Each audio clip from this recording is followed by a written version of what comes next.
Herzlich willkommen zurück hier bei Retrocast Sinnlose Let's Plays. In der letzten Folge hätten wir da so ein Adventure dürfen spielen mit den Wolken und in dieser Folge dürften wir uns, glaube ich, Dinosaurier mal anschauen, so wie es aussieht.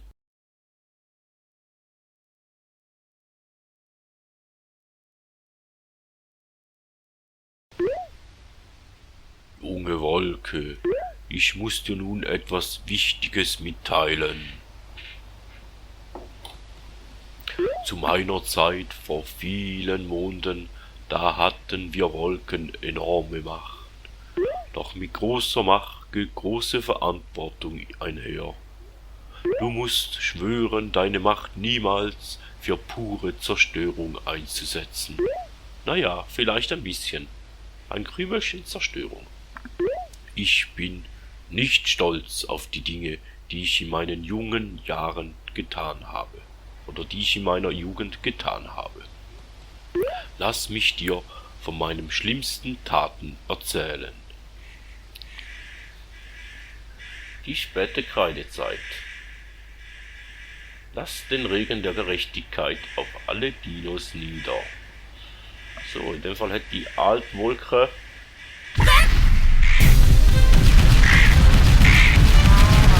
Dinosaurier ausgerottet, ne?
Da werden wir noch ein Dino oben sehen, oder?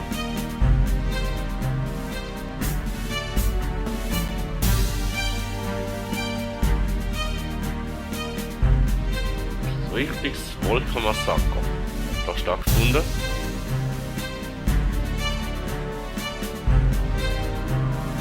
Oh, da oben ist er.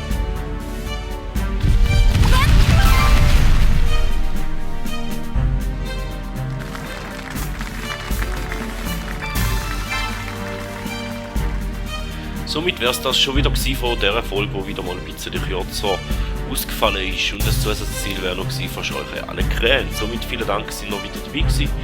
Bis zum nächsten Mal und man hört sich.